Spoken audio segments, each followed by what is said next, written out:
Mbukile sikubingelele sikwamukele izindaba zehora lokuqala emini. Lezi ndaba nizethulelwe unkosazana wakwaDambuza Magupa. Nazi ezinohlonze iminishi. Where there is failure to comply with the rules or directives of this court, such parties shall be ipso facto barred. Namhlanje inkantolo yezokhetho ilalele isicelo sikalowo wabhalisa iqembu umkhonto wesizwe uJabulani Khumalo njengoba efuna kubukezwe isinqumo se-IEC sokuhlonza uJacob Zuma njengomholi oqotho waleli qembu. You know, Port St. John's problems, especially flooding, it's a combination of nature and infrastructure. Kuphangalala abantu abayisikhombisa kwathi abaningi basala dengwane ngenxa yezikhukhula ezihlasela endaweni ezehlukene esifundazweni Eastern Cape.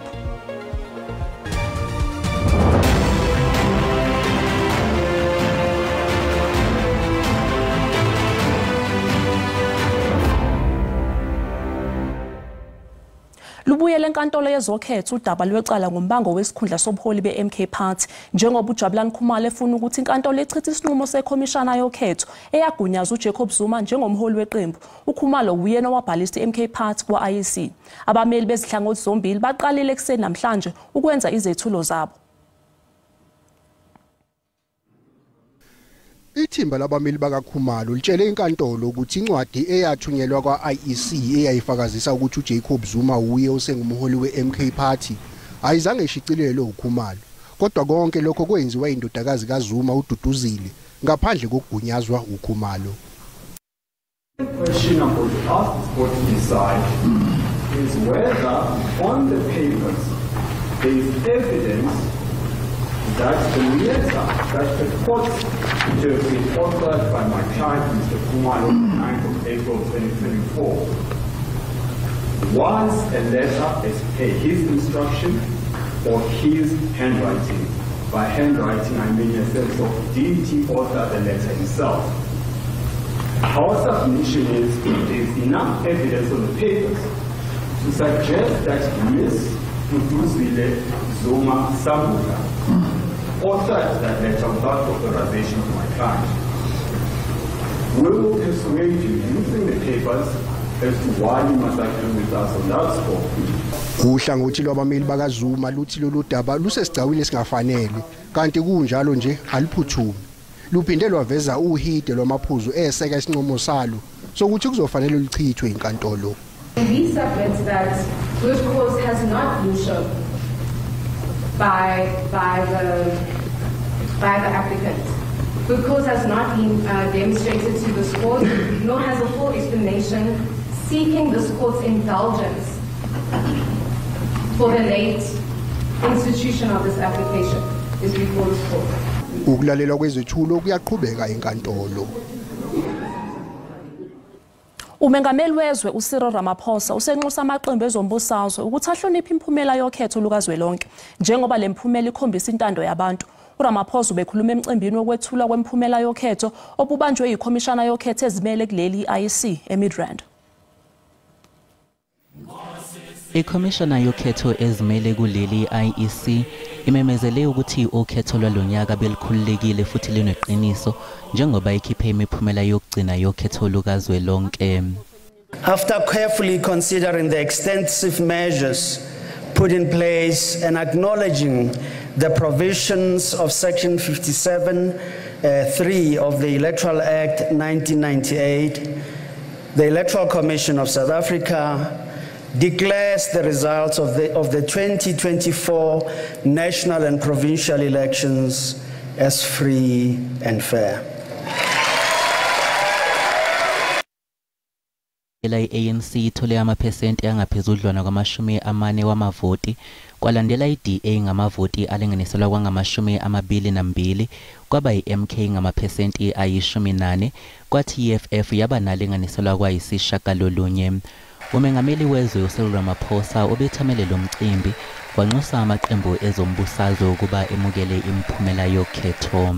And now we are all called upon to recognize that the results of the election in the end reflect the will of the people. What this election has made plain is that the people of South Africa expect their leaders to work together to meet their needs. Umengameli uRamaphosa kanye nesigungu sakhe bazoqhubeka nokubamba izintambo kuze kufungiswe ikhabhinethi entsha. I-ANC siqalise izingxoxo zokubonisana namaqembu ehlukene ezombusazwe ngenhloso yokwakha nawo uhlelo lokubambisana kuhulumeni. Unobhala we-ANC uFikile Mbalula ushaye phansi ngonyawo wathi alikho iqembu abazobambisana nalo uma uzobeka umbandela wokuthi bahoxise esikhundleni umengameli we-ANC uCyril Ramaphosa. Umbalula udalule nokuthi abawuvalile nomnyango wokuxoxisana ne-MK Party ngokwabelana ngamandla kuhulumeni. Isigungu esiphezulu se-ANC sizohlangana ngolesithathu ukuphothula ngezinhlelo zalo zokubambisana kuhulumeni kazwelonke kanye naseyifundazweni. Umbalula ugcizelele ngelokuthi lawo azobeka etafuleni lesingxoxo umbandela ukuthi kuzofanele bahoxise esikhundleni umengameli weqembu uCyril Ramaphosa kuzofanele bavele bakhohle ngokubambisana ne-ANC. If you come to us with a demand that Ramaphosa must step down as a president, that is not going to happen. We've got no such mandate. We are not going to engage with political parties on the basis that we don't want to talk to so and so and so. We're not going to do that. Umbalula uveze nokuthi yize kusazobizelwa isicawini sokuqondiswa kwezigwegwe komholi we-MK Party uJacob Zuma nophinde abe yilungu le-ANC. Ugcizelele ngelokuthi abalivalile ithuba lokuxoxisana ne-MK ekwakheni uhulumeni wobumbano. You asked me about MK Party. We've got many reservations about that party, but we will talk to them. If they want to work with us, we will map out how we want to do, but no political party will dictate terms like that to us as the ANC. We will not. That is a no-go area. I-ANC iyamukela imphumela yokhetho. Yabe seyinxusa namanye amaqembu angagculisekile ngokuthi kufanele alandele imigudu efanelekile yangaphakathi kukhomishana yezokhetho i-IEC.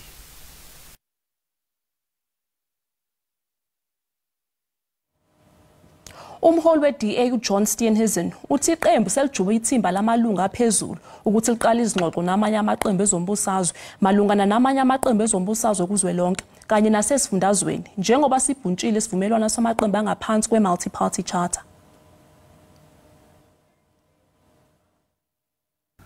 Following my re-election as the federal leader of the Democratic Alliance, I committed the DA then to forming a unified opposition bloc that came to be known as the Multi-Party Charter. Throughout the election campaign, I encouraged voters to support the Democratic Alliance and the Multi-Party Charter to ensure that we brought the ANC below 50% and were able to build a collective majority of 50% plus one to form a new government. While the DA grew nationally and in 6 provinces, the Charter unfortunately did not collectively achieve majorities at a national or provincial level. Despite this fact, the Democratic Alliance is extremely grateful to our multi-party charter partners, and we remain committed to working constructively with those that are prepared to stand with us in putting the country first at a perilous time. Imvula enamandla yenza umkhulu umonakalo e-Eastern Cape section abantu abayisikhombisa kwaduka nabane kulezi zikhukhula. Izinkulungwane zabantu zisale dengwane singenayo indawo yokufihla ikhanda. Imvula enamandla yenza umonakalo omkhulu njengoba namanje lisaqhubeka nokulishaya. Umasipala wasePort St Johns usebenza ngokuzikhandla ukubheka nezinkinga eziza nesikhukhula. Imizi embalwa esemanzini kanti nabanikazi basele dengwane. Imeya yasePort St Johns ithi bafaka isandla ukusiza abantu. Port St Johns problems, especially flooding, it's a combination of nature and infrastructure. I'm saying nature because whenever the tide is high, you will find that we usually experience these challenges because the water comes in through the river and then there's rain. So those are natural challenges. Kusenjalo eGqeberha isigulungwane zabantu kude kuzisuswe emakhaya azo. Amasonto kanye namahholo omphakathi ahlalisa abantu abakhahlamezekile.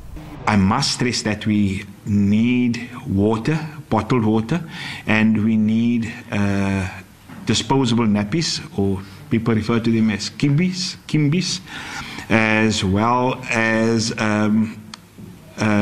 sanitary wear for all our ladies. eMonti nakhona kube nomonakalo omkhulu kucekeleke phansi imjondolo engaphezulu kwesikulungwane esithathu kumasipala iBuffalo City. Umasipala uthi awunazi izinsiza zokusiza abantu abakhahlamezekile.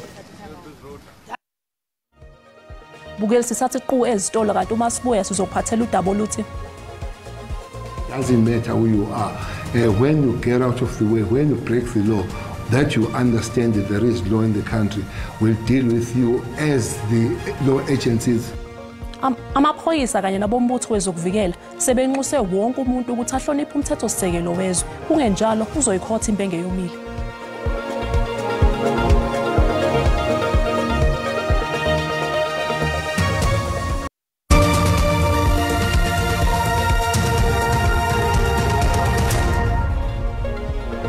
Sikubingelele sikwamukele uma ngabe usanda kungena. Udabeni oluphambili besibika ukuthi namhlanje inkantolo yezokhetho ilalele isicelo sikalowo wabhalisa iqembu uJabulani Khumalo njengoba efuna ukubukezwe isinqumo seIEC sokuhlonza uJacob Zuma njengomholi oqotho waleli qembu. Mbukela sikhumbuza ukuthi lezi ndaba zikhona ku YouTube na ku SABC Plus. Ngena kuzo usigcina amagama athi SABC izindaba na kanjani uzosithola. Amaphoyisa kanye nabombutho wezokuvikela sebenxuse wonke umuntu ukuthi ahloniphe umthethosisekelo wezwe. Kungenjalo uzoyikhotha imbenge yomile. Izinhlanga zezokuphepha bezibamba isithangami nabezindaba ePitoli ngaphambi kokumenyezelwa kwemphumela yokhetho. Baphinde babike kabanzi nangokwenzekile ngesikhathi kuqhubeka ukhetho kuze kube manje. Kunxuswa ukuba kuhlonishwa umthetho kanti futhi uma ungahlonishwa kuzothathwa inyathelo. So we did not go out of our way to speak to MK Party. We are appealing to all parties, to all individuals in South Africa. We all have the same rights under the constitution of this country. We have to treat everybody in accordance with the provisions of the law. There's nobody above the law and there's no peacetime hero. We must be clear about that part.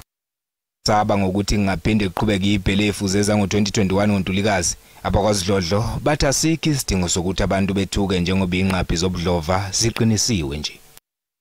Matter who you are, when you get out of the way, when you break the law, that you understand that there is law in the country, will deal with you as the law agencies, law enforcement agencies will deal with you accordingly. We registered 130 cases over the 3 days. The first day of the special vote, we registered 26 cases and we arrested 24 people.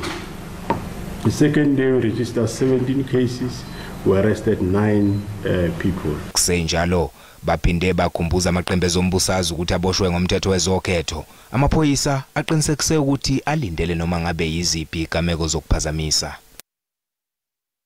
Iqembu umkhonto wesizwe lifuna iIEC ibale kabusha wonke amavoti.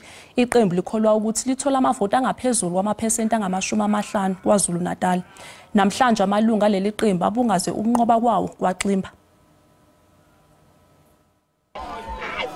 Abalandeli beqembu leMK bagcwele umgwaqo bebungaza impumelelo yabo kule ndawo. Leli qembu lishanele kuzo zonke iziteshi zokuvota ezingu16 kuWard 1 kwaXimba. Le wadi iyona enkulu kumasipala weTheku. Izakhamuzi zithi zivotele iMK ngoba amazwi azo abengisezwakali. Inhloso yami noma ukuthi ngisebenze kanzima ekuthenini ewadini iMK igcina ikwazi ukuthi iphumelele ukuthi inzisi ithola amathuba emisebenzi. We need amathuba emisebenzi more than anything because we are graduated but sikaze sisebenza. Sikaze sisithole lutho. Ever since 2019 ngigraduate kodwa ngaze ngithola umsebenzi. Nge-MK sijabule kakhulu. Ukufika kweMK empilweni zethu usenze sa happy kakhulu ngoba besisencindezelweni iminyaka. Iqembu leMK lithi lo mgubho indlela yokubonga abantu abavotele ushintsho. KwaZulu Natal, KwaZulu Natal yonke ivotile nje ubona ama numbers nje theleleka kuthiwa so number 3 enational. Kahlehle so number 1 enational umkhonto wesizwe. Leli qembu lithi ngeke liphoqwe ukuthi libe kuhulumeni ozobusa ngokubambisana nanoma ngubani. Lithi okwamanje lilinde ukuthi iIEC ibale kabusha amavoti ngaphambi kokuthi izikhulu zenze isimemezelo sokhetho. NginguNhlakanipho Magwaza ezindabeni zeSABC kwaXimba. Yehlukene imbono yezakhamuzi KwaZulu-Natal ngemva kokuthi iqembu MK ligudluze iANC njengeqembu elibusayo kulesa sifundazwe. IFP iyiqembu eliphikisayo kanti iANC izithola ilele isithathu esifundazweni. Kulindeleke ukuba amaqembu ezombusazwe ahlale phansi abhunge ngezinhlelo zokusebenzisana yize izakhamuzi zaseThekwini zizwakalise imizwa ehlukene ngalokhu. I've just seen some stories about DA and ANC in coalition, and that apparently can be very good for the rand.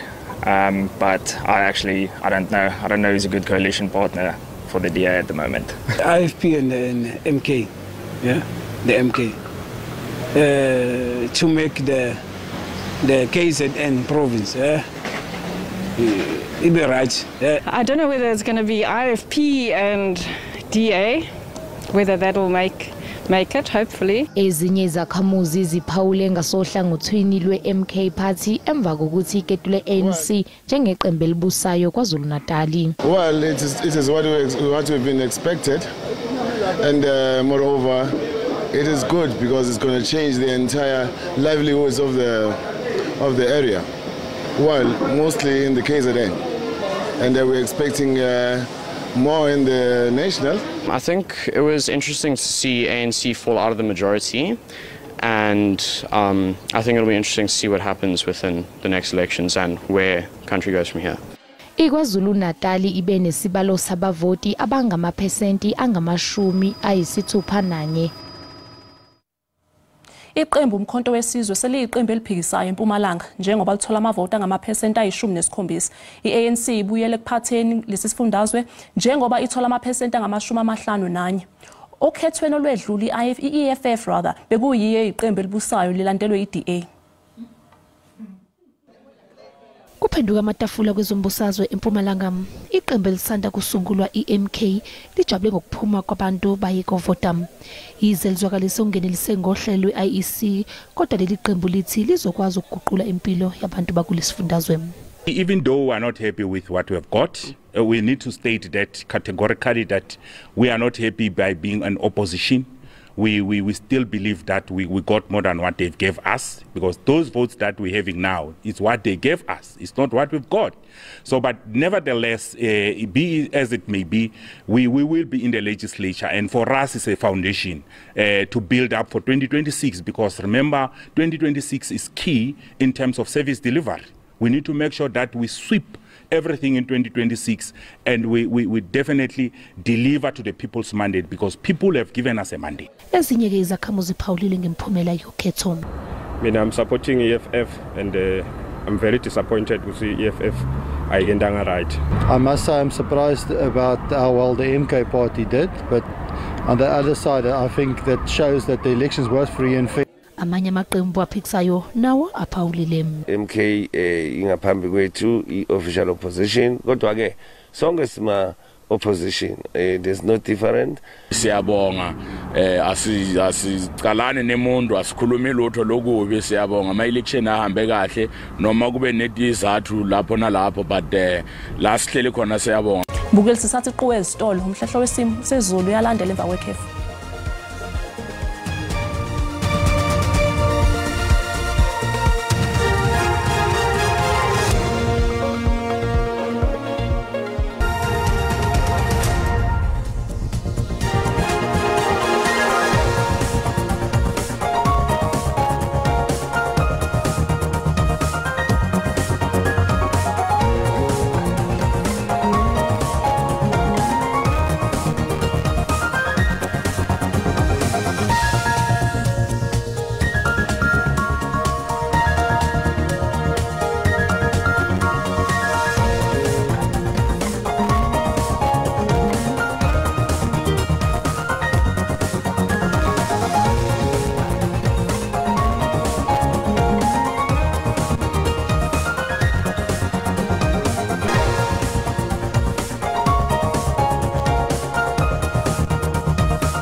Mbukeli sizibeka lapha ezehora lokuqala emini siyabuya futhi ngehora lesikhombisa. Musa wenkosi ube nani nonke.